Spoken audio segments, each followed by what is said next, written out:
As you know, the Meat Eater Live Tour is on April 23rd through May 5th. Chances are in a town near you. What you may not know is you can win tickets to each of these events just by going to a backcountry hunters and anglers pint night. There's going to be a pint night in each of these towns: San Diego, Salt Lake City, Tempe, Anaheim, Boise, Sacramento, Missoula, Portland, Tacoma, where you can compete in Meat Eater trivia and win not only tickets to the show, but a chance to be on stage with all of us. So get your butt to a pint night, and we'll see you on stage. Hey, this is Tyler. And this is KC. And you're listening to The Element Podcast.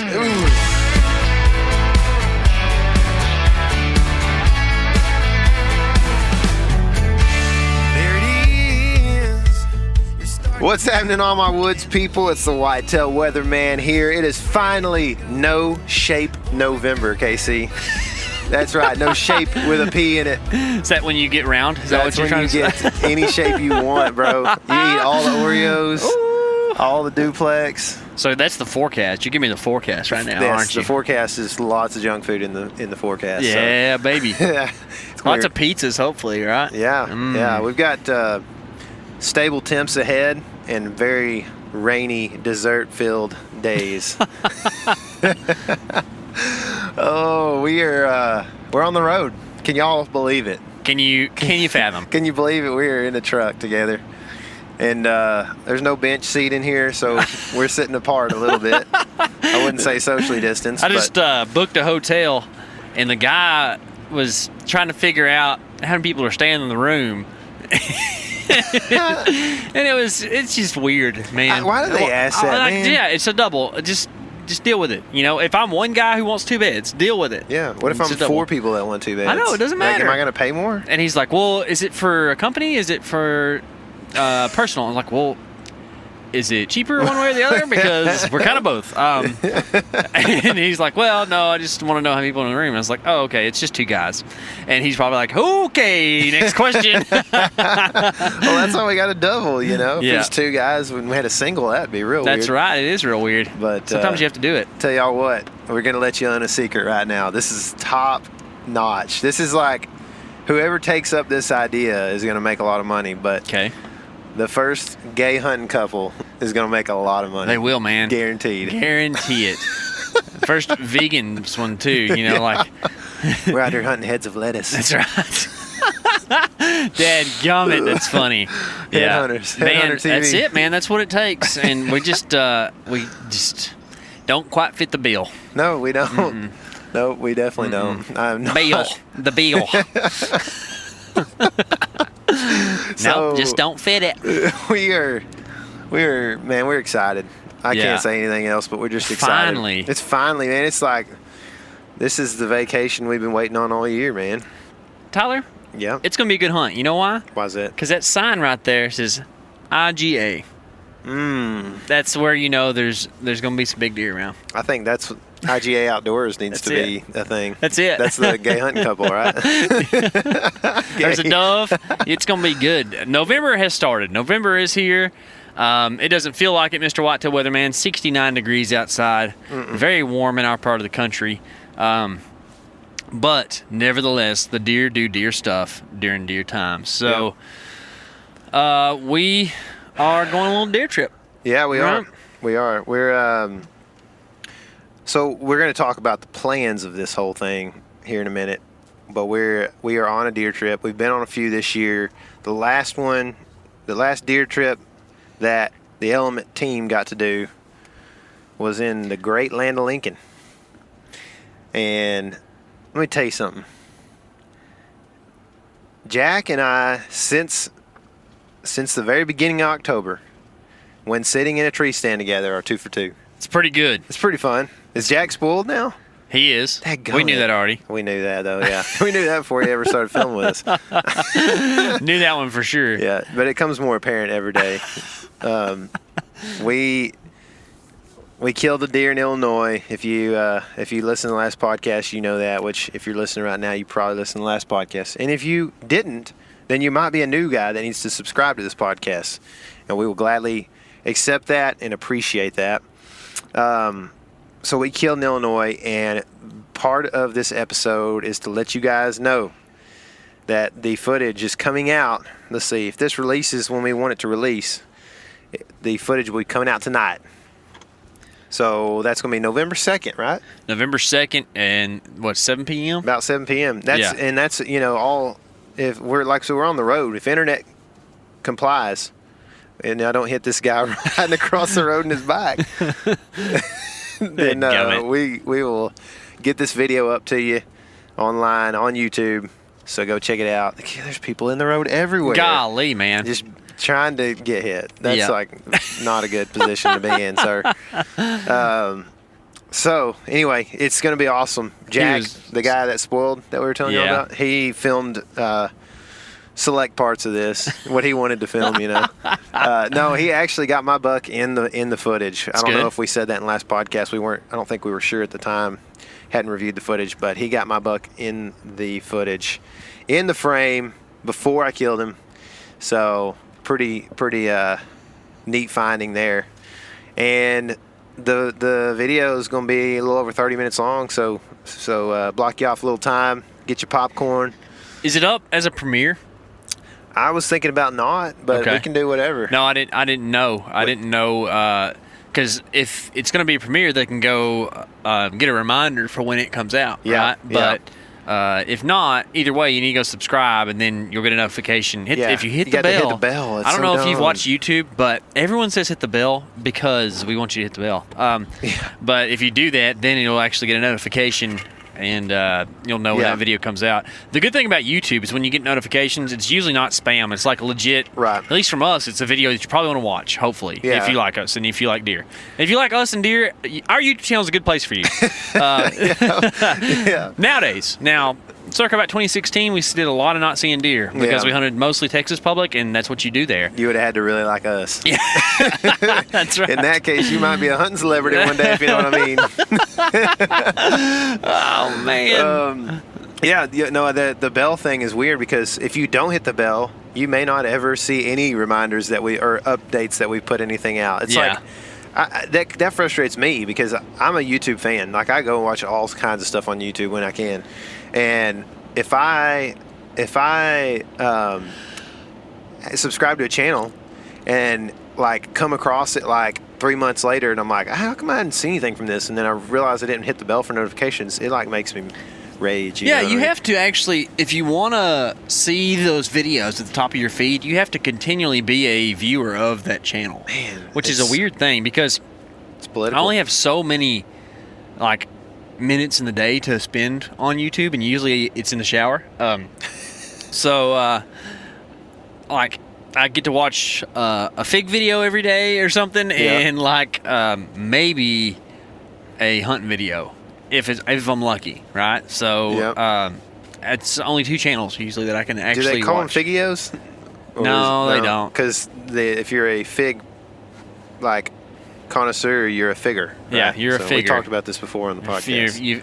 You're figuring on things. You are. Have you been figuring out anything? I have not figured out that much. I have figured out that my figs didn't like the rain the other day. They split on me. Oh. But fig season's over at the Smith household, which is pretty normal about this time of year. But that just means one thing. When fig season goes out, deer season comes in. Right? Man. So it's No Shape November, dude. That's right. I can't I don't tell need no figs for that. There's no more dieting happening. That's what cookies are for. No, during the month of October, after we come off a trip, which I didn't even go that crazy on most of the trips, and then we'd come off a trip, and I would try not to eat all week, and then go back on a trip again, you know. And it's changing. Times are changing. Yeah. Pop-Tarts every morning, cereal every night, and then celebration pizzas and every night too, duplex. Right? Every night. We're celebrating just getting through the day. That's right, dude. Oh, man. At the Element, we do not discriminate. We're going to celebrate does and bucks with pizza. Yeah, we are. We are. But so this podcast is kind of a just conglomeration of a couple different things we got going on. We thought we might answer a few questions that we'd gotten in recently. Specifically, had a couple things about self-filming. And we've talked on quite a few podcasts about what type of cameras you should run and stuff like that, and it's really up to your discretion. You can spend as much as you want to on a camera. There's some cheaper options out there too. Just get whatever suits your needs. But really, I think something that is kind of lost is the tactic of, or the technique probably is better than tactic. The technique of self-filming. And we cut a video doing this a long while back. Maybe should rehash it this summer. I think we've talked about doing that a little bit. But there's a couple things to consider whenever you're going to do some self-filming. And Tyler's been doing it longer than I have, but I've been doing it for quite a while now too. There's a couple components that you got to keep in mind that you need beyond a camera. You need a camera arm, which is going to be a swivel arm that kind of moves around, and then also a base that attaches to the tree. And you're also going to need a fluid head. So not only whenever you or a head of some sort. A head of some sort, yeah. Fluid is the best, but you can get like a little pan ball head or whatever they call them as well, depending on what your goals are as a self-filmer. And I think that's what you probably need to establish first, is that, are you doing this to put on YouTube? Are you self-filming to show all your buddies and show your family? Or are you strictly self-filming so that you can be kind of like some of the big timers, like the DeQuistos and stuff, who they just film solely so they can see where they hit the deer, which is a good idea. Shot analyzation. But with all those comes different types of equipment and different techniques as to what you're going to do, right? Yeah. So Tyler and I can speak mostly to the YouTube stuff because that's really where we're at now. I started out doing self-filming stuff a little bit. I didn't do it as intensively as I do now, just to show buddies and stuff. I didn't really understand computers back in the day and how you could upload stuff and all that. But so let's just take it from the YouTube stuff, because honestly, that's the most intense level, and then you can kind of downgrade our advice from there to suit your needs. Does that sound good to you? Yeah. So, for sure.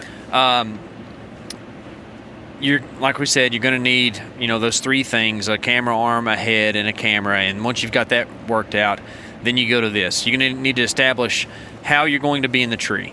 Are you going to be hunting from a tree stand sitting down? You're going to be hunting from a tree stand standing up? You're going to be hunting from a saddle, like we've been doing quite a bit, or even from the ground. If you're hunting from the ground, you're going to need a tripod too, so that's another thing, but you don't need the camera arm, but just swap those in and out. One of the things that I've found, and Tyler can kind of expand on this a little bit, is depending on if you are hunting where you've got a true cameraman and then you're just a hunter, versus being a true self-filmer where it's you in a stand with a bow and a camera, or a gun and a camera, where you position that camera matters compared to getting off shots and getting deer on film and that sort of thing. Right, Tyler? Yeah, for sure. You you can run it on either side of your body, but I tend to like to run, as a right-handed shooter of a bow, I like to run it on my right side. I think you'd want to do that with a rifle too, probably. So the other day, you and I have done some self-filming here in October, or quite a bit, probably both, I guess, of us have done. And,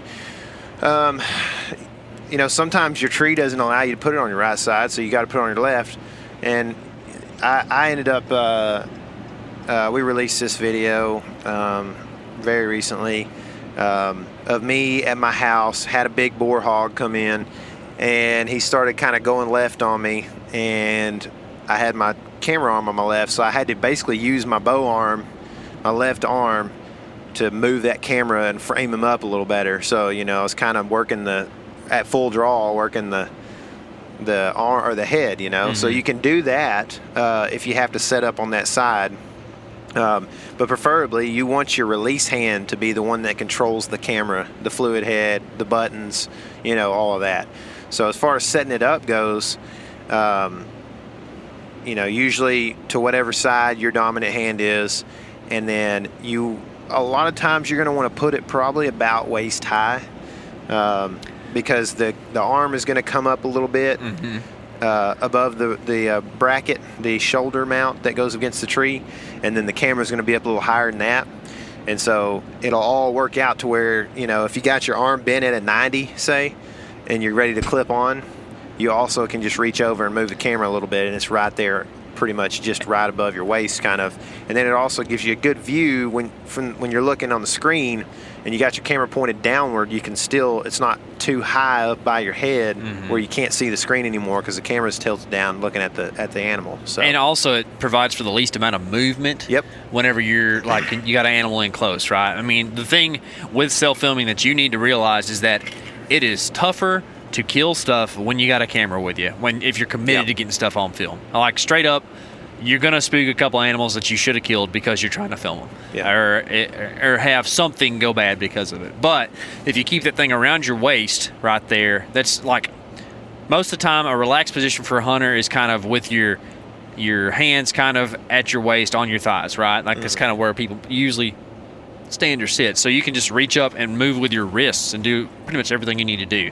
Now, the one caveat to that is if you are hunting out of a saddle, I've really found that I want the camera even lower, not because it's easier to work in that sense of movement and whatnot, but because you got that bridge and all that stuff right there. And if you don't set up that base on the tree like at knee high, your camera's going to end up where you can't get the thing around the tree because you got stuff right here in your way. Yeah. But the nice thing about that is that you don't have to really pick left or right because it's right in front of you. You know, traditionally, when you're hunting out of a saddle, you got a tree right in front of you and you're kind of hunting on the left and right side of it. Now, for right-handed hunters, you kind of want to set up with your shots to your left.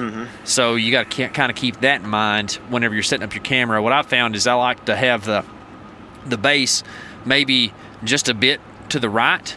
That way I can rotate that camera arm. Like most camera arms kind of hinge in the middle, so there's kind of two pieces. I can rotate that thing around, and one part of the arm leans up against the tree and the other part kind of swivels around, and I can kind of hunt with that. But what you really have to watch out for, especially as a bow hunter, is you don't need that arm to be in your way when you're trying to make a shot, right? You really need to keep that camera a decent amount to the right of where your shots are going to be, because you can look at my South Dakota footage. I actually bump the camera a little bit whenever I shoot my bow. It can get real bad. I've seen somebody, I can't remember who it was on YouTube, but somebody smoked their screen on their camera, their flip out screen with an arrow. Or with the arrow? Yeah, with an arrow. Just Golly. absolutely just rip shot it, man.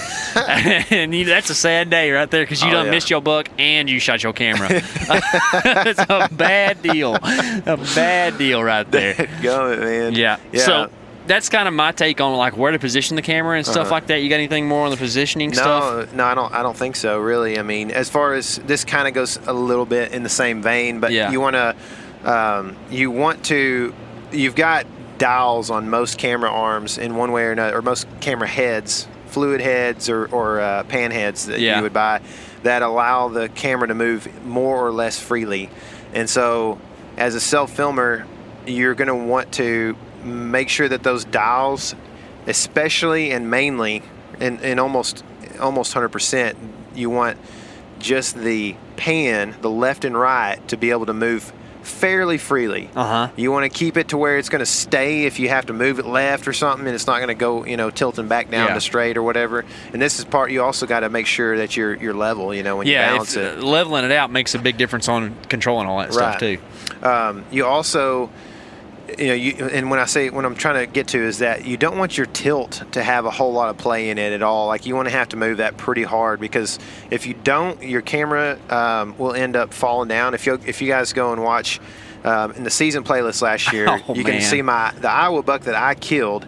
The video before that, it was the day before, and I'm literally I killed that deer instead if I didn't have my camera too loose and it falls straight, facing straight down to the ground. Which it's tricky, because a lot of times if you keep that camera on a flat plane, like facing parallel to the ground, right, it's fine. But as soon as you start tilting that thing down, the weight of the lens kind of takes it sometimes, and it goes whoop, right over. So you got to make sure it's plenty good and tight for that not to happen. If you're shooting a camcorder style instead of like a DSLR or mirrorless platform, better balance. You've got better balance. It's just a lighter model usually. So anyway, that's kind of in the same balance as setup, I think, is just to be, when you get it set, make sure there's a little bit of movement, because you're going to probably need to move it last second. But one of the really nice heads, if you're a budget guy trying to do this, we're not paid by these people at all, but Slick is one of the pretty popular brands of stuff out there you can get, and then there's Manfrotto. That's kind of the two more common ones out there. We run a lot of Manfrotto heads because they're real smooth and real nice, but they're a little bit more expensive. Slick has like a real inexpensive one. It's actually a 3-axis, which you don't need all 3. You only use 2. But anyways, what I really liked about that cheaper Slick head is that your tension adjustment for your up and down was in the handle. So you could reach up there, do like an 1/8 turn with your wrist. It would loosen it, and you can go up and down, and then tighten that thing back down another 1/8 back, righty-tighty, and it's just stuck there for sure. It was nice. So that's a Slick. We bought Slick 340 tripods with those heads on them, I think. So just in case you were wanting something like that. I don't remember what it was called. I think they're 340s. Yeah, that's what they're called. But yeah, those are pretty nice. But so real quick, let's talk a little bit about camera settings and stuff like that. There's a creepy guy standing on the side of the bridge in a clown face. Wow. Okay. Am I going I think you need to be over there, sir. We're going to exit and come back on. I did this one night real late with Pop. I'd rather not run into that big black truck behind me. That'd be not good. We're down here in the Purge area. There's going to be more clowns on the street. I hope not. Oh, goodness. We're not going to stop at this red light. Okay, so on camera settings, there are a couple of main ones. A lot of times you can run auto on stuff. The focus is always going to be a big deal. Autofocus is good if you got good shooting lanes and you're pretty open. If it's pretty brushy and you're trying to get footage of deer through brush, you're going to want to run manual focus, which makes things more difficult. Just honestly, run auto unless you absolutely can't. Yeah, if you're listening to this as a 101 guy, which is kind of what we're delivering right now, 101 type stuff, probably going to want to auto it. Especially if you're running a camcorder too, because it's pretty hard to manual focus camcorders a lot of times. So there's that. There's also other settings like f-stop, ISO, stuff like that. If you're a DIY type, 101 again, run some of that stuff on auto. You might end up with some grain where it kind of looks like kind of fuzzy. You're looking through the fog at deer later at night. That's okay if you're just trying to, have something cool to show your buddies or whatever. We do some stuff to make sure that doesn't happen, or do our best to make sure that doesn't happen. Really, the more expensive camera you get, the kind of better that's going to be, and some are better for low light and this and that. But one of the main things that you need to think about is getting deer in focus and also getting them in the frame. All right, so that's very basic types of focus, and the frame is going to be pretty dependent on how tight you're running your zoom. Okay, so a lot of cameras, especially camcorders, are going to have a pretty variable zoom. Like my camcorder goes from 24 to 28 to 240. Okay, so mid-20s. I don't even know what yours ends up at. 240 is what it ends up at. Oh, it does? Okay. Yeah, I know that for sure. So it's 28 to 240, 24 to 240, something like that, which is real nice. Okay, it's great because that 24-28 means you can zoom way out and take selfie-style, interviews if you want to, and it's not too zoomed in on your face, which is bad for me if my face gets too zoomed in on. But you also can zoom way out and, get pretty good footage of a deer out a couple hundred yards away if you are good and still. Now, the thing that people have a hard time with, myself included, is having the camera too zoomed when a deer comes in and when you take a shot, right? The nice thing about camcorders is that zoom is real easy to adjust. Usually it's right at the toggle switch on top. So if all else fails and you just need a catch-all, or just, in case of emergency, run that thing as wide as you can. Yeah, and you also get it on footage.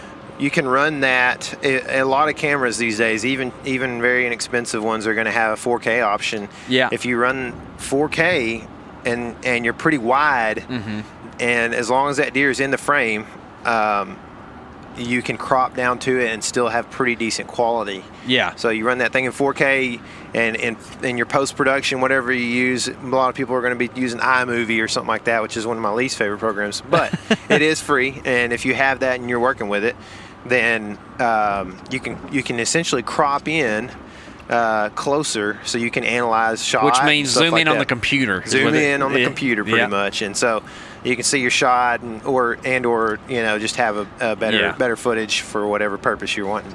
Yeah, exactly. So, but like I was saying, if you're self-filming, sometimes things get frantic and the deer doesn't end up where you think it's going to be, and sometimes your bow is drawn, and the only way to make sure that thing is even in the frame is to have your frame pretty wide. So if you go back and look, I have examples of both of these, but we'll go with the good version. I killed a buck that's infamously called the meat buck. It's a spike on Texas public land. I shot it in January 1st, 2019, I believe. Isn't that right? That's right. Yeah, and I shot that deer with a wide frame. You can't, on a phone screen, you can see everything, but it's kind of hard to tell. But he for sure is in the frame, no problem, and wasn't going to be out of the frame. But I grunt stop him, get my shot off, actually end up kind of spining him, and I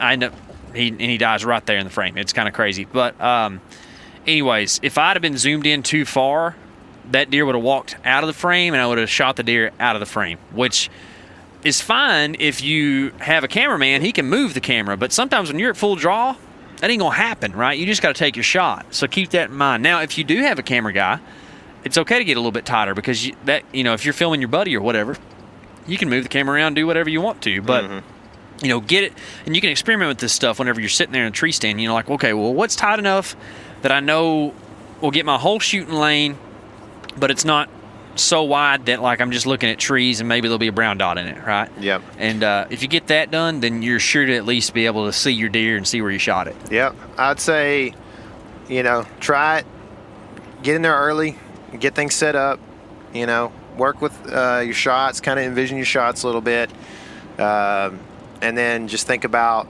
setting your camera up, where you think a deer is going to be if it was to surprise you and be in your shooting lane. You know what I mean? So, like, have it set there, have it ready to go, and then you can get that footage as he comes in. If you see him or her coming in early enough, you can get footage of them. But otherwise, you want to make sure that if you're surprised, that you can just flip the camera on and start recording and get the shot on video, at least, for many different reasons. But that's kind of that's pretty comprehensive, I think. For that one, that camera or self-filming style deal. Guys, if you think you want to try it out, go ahead and do it. It's pretty fun, and if anything, cameras kind of hold their value for a couple years, especially if you buy something that's on the cheaper side. You can always resell it or film the kids' football games with it or whatever. You know, it's also something you can justify to your wife, because you can be like, well, I can do this with it, I can do this with it, I can do this with it. But then you run into the thing, well, I want to take this camera so I can take some pumpkin pictures. And you're like, no! But we got a buddy who has run into that a few times. But anyways, that's going to be kind of, that's going to get you going. Yeah. And now if you have any more detailed questions, feel free to send them into us via the website or Instagram on DM, in the messages, and or Facebook. That's where we get a lot of our messages.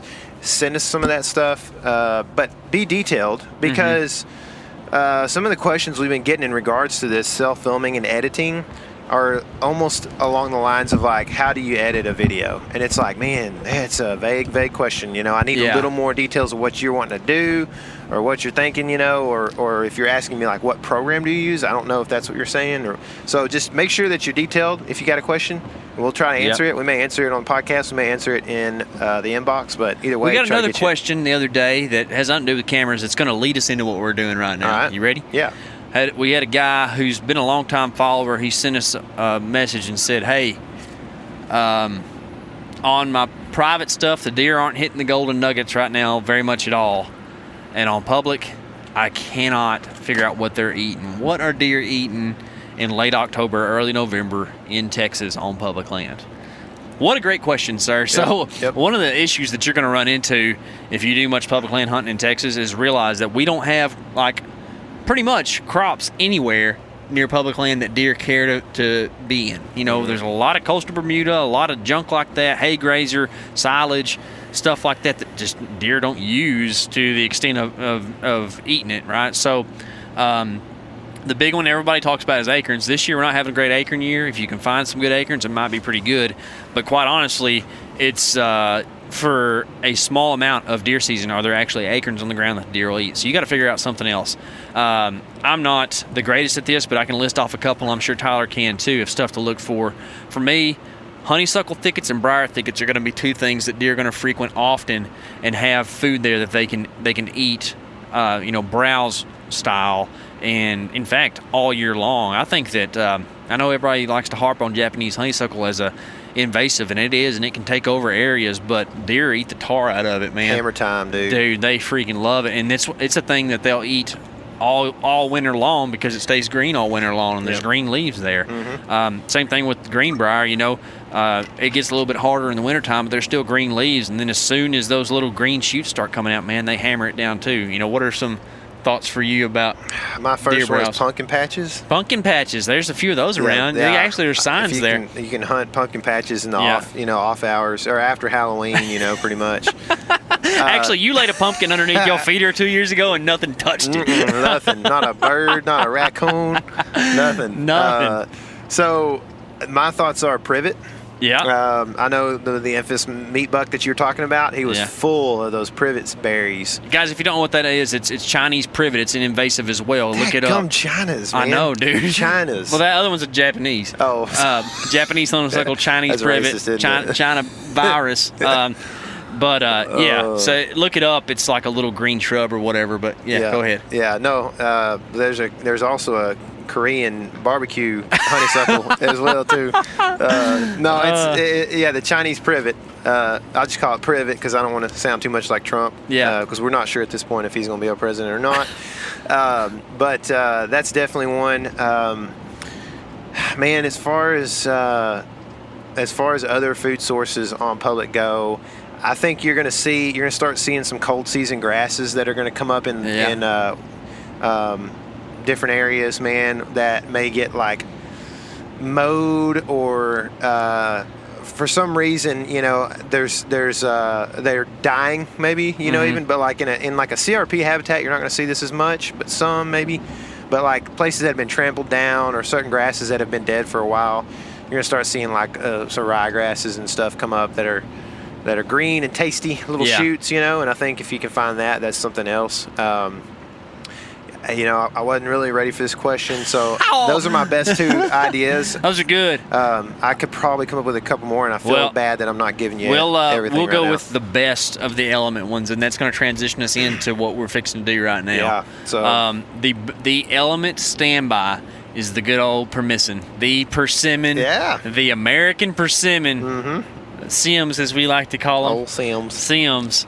Man, you Simmon can't cricket. beat it this time of year. And then they're kind of starting to run out. But what's interesting about persimmons is you'll have trees that drop in early October. You'll have trees that drop in late October. Mine's holding strong right now. Mine dropped the first week of October on my property. It's nuts, man. And that's the thing I think you need to get in there and figure out which persimmons are dropping where and when.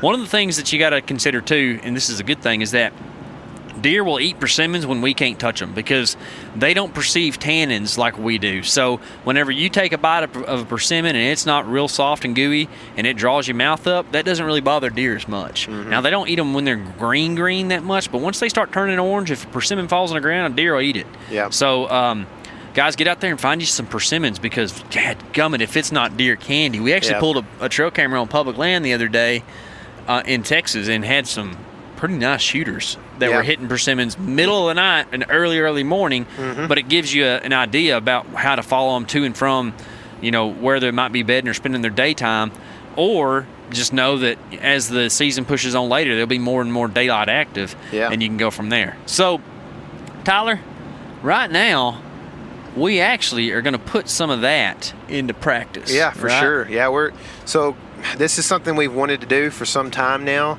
but basically what we're doing on the road here is we're checking out some different public properties in Texas, trying to get our eyes on some new stuff, some stuff that maybe in areas that we've seen before, but we haven't seen this particular spot of this public parcel or whatever that we've map scouted out and we'd like to see, So we're just kind of making the rounds, and we may jump on a place and try to hunt a little bit. We're not sure. We're just going to have to kind of see what we see when we get there. See what it says? We're going to see what it says. But the idea is kind of with this kind of heat wave, or K.C. was saying Indian summer earlier, that's kind of going on here. We got this heat wave during early November here. We're kind of waiting on Kansas to cool off / heat up, if you know what I mean. Woo-hoo! So cool off temperature-wise, and hopefully that'll give us more direct efforts once we decide to go up there. So we're kind of, it's probably going to end up being a big trip. I don't think we're going to go home in between, but we're just making the rounds, man, and we're going to hopefully get to sit down on some Texas pub. I would love to shoot a couple Texas public bucks, and on a place that's new to me, you know what I mean? Like, that'd be freaking awesome. And this is where OnX comes in pretty handy, honestly, man, because we can get on our map, get on a highway, head south or whatever, and just look around and see where the WMAs are, make sure it's legal to go there and get it, and it's pretty nice to be able to just, even on a wide screen version, look at the whole state and just see what WMAs are within reach and what you can go hit and what you can go check out. Right. So we'll probably be spending quite a bit of time on the maps, especially whenever we get somewhere. We're going to be doing some intensive map scouting, trying to target, like, honestly, you can even find persimmon trees. If you know what you're looking for, you can see persimmons on the map. It's pretty tough, but you can definitely tell, like, what is going to be, tall grass, which, man, guys, the most underrated habitat feature in a Texan's repertoire is long grass. Yeah. All right, dude. I mean, I know that it gets hot out there in the middle of summer and there probably ain't a lot of deer in it, but once November hits, dude, deer love to get out in tall grass and feel like they're hidden, but rut around and sniff on does and chase does around. Of course, they'll do it in the big timber too, but deer don't want to run does in the thicket. Now, does end up bedding in the thicket, and they'll go by there and nose them up and stuff, but, dude, if you can find a good big old patch of CRP or whatever you want to call it, switchgrass, there's going to be deer in it in November. Yep. And that is just all. And honestly, if you zoom in on some of the maps on OnX, you can even see trails on some of this stuff. Now, what gets confusing is sometimes they'll let cows in on WMAs, and then if it's not cows, they can be pigs. Yep. But deer will use those trails too. So, and who knows, it might be a deer trail. But anyways, we'll be spending a lot of time on maps the next few days. That's the same thing, that's and the same thing for Kansas as well. Like, we spend a lot of time up there. We hunt both public and private up there, and it's the same thing. You got cows on private too. You do. And so you gotta deal with that. The one here's a little tip for you as far as trails go. If you're looking for trails, which there's definitely, you have to look for more than just trails. But it's a good thing to look for. But if a trail goes up to a barbed wire fence at a perpendicular angle of sorts, it's probably a deer trail. Yep. If it goes parallel at some point when it gets to the fence, then it's probably a cow trail. Yep. And tell you what else, too, on that, and when you're reading trails on a map, if you see trails and other trails start getting close to this trail and it's fairly straight and it leads to a water source, it's most definitely cows. Because that's what you'll find on these properties, is that, especially, in some of the more arid parts, like, you see, a pila or a windmill or whatever in the corner of a pasture. I love pila bread. Dude, pila bread is the best. Heroes, you ever heard one? Gorditas. But you'll find that in the corner, so it can service all four pastures. Well, if you go 600-800 yards away from that, you're like, oh man, look at that trail. But if you follow that thing, it's going to lead right to that water in the corner. I'm not saying deer aren't going to frequent that water. I don't really know for sure, but I can tell you this. It's not my favorite. If it is mooed up, you probably better find you another spot. Yeah, for sure, man.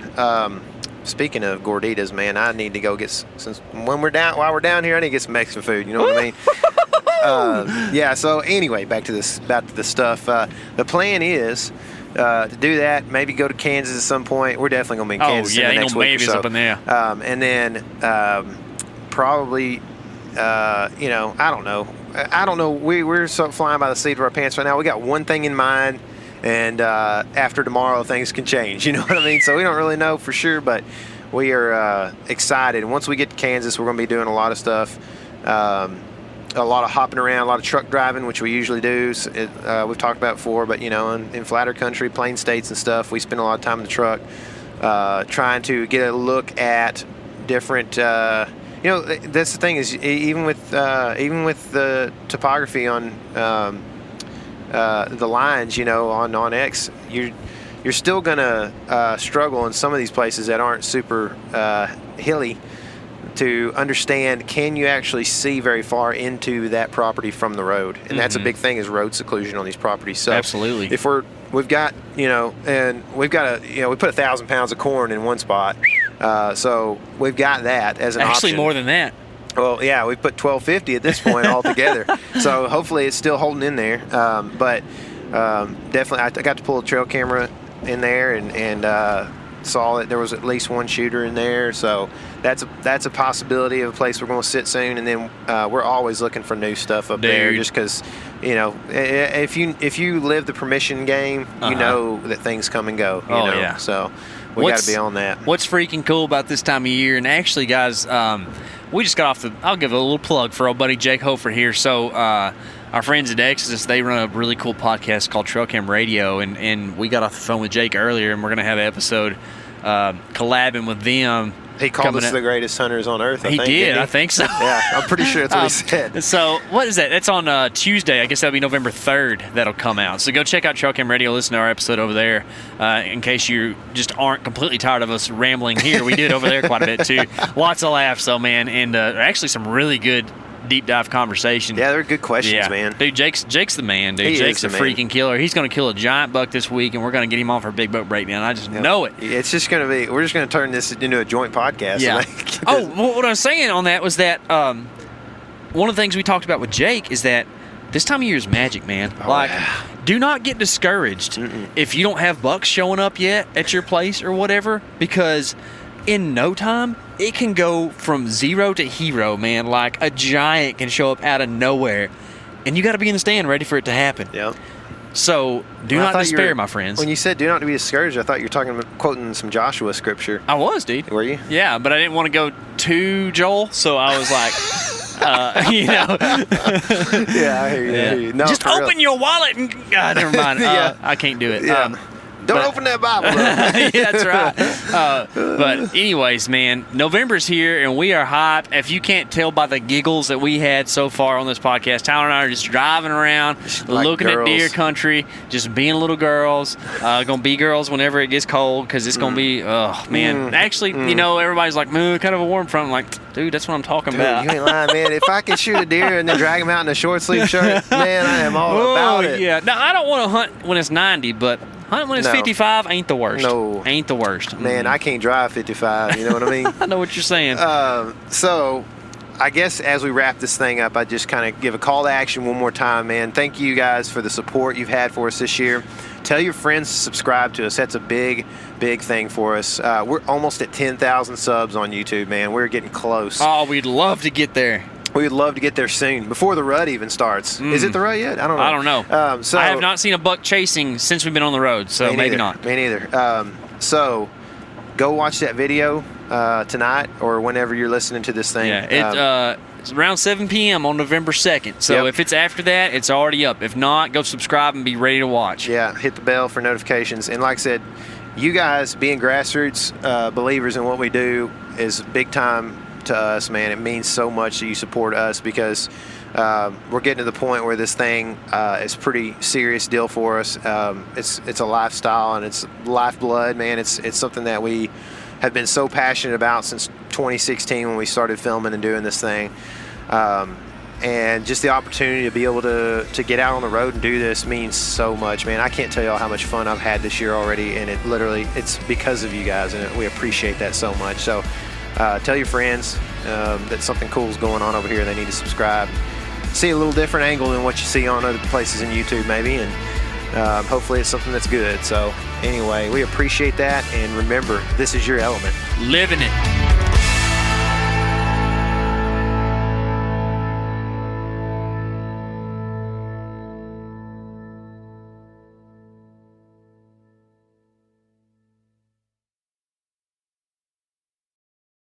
As you know, the Meat Eater live tour is on April 23rd through May 5th. Chances are in a town near you. What you may not know is you can win tickets to each of these events just by going to a backcountry hunters and anglers pint night. There's going to be a pint night in each of these towns: San Diego, Salt Lake City, Tempe, Anaheim, Boise, Sacramento, Missoula, Portland, Tacoma, where you can compete in Meat Eater trivia and win not only tickets to the show, but a chance to be on stage with all of us. So get your butt to a pint night, and we'll see you on stage.